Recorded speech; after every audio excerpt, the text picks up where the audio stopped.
আসসালামু আলাইকুম এই অডিয়েন্স বিন্দু, আশা করি সবাই ভালো আছেন। তো আজকে আপনাদের সামনে যে জিনিসটি নিয়ে হাজির হলাম, এই জিনিসটি হলো প্রত্যেকেরই জানা দরকার। আপনি বাংলাদেশের একজন নাগরিক হিসেবে আইন সম্পর্কে আপনার সম্যক ধারণা থাকা দরকার।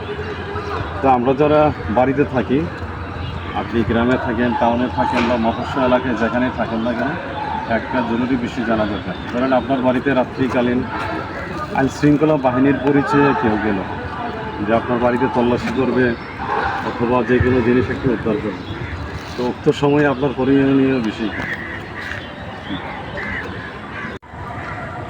তখন আপনার ওই বিষয়ে প্রথম যে পদক্ষেপ হচ্ছে, আপনি অবশ্যই আপনার নিরাপত্তা যে জিনিসটা এটা খেয়াল রাখতে হবে।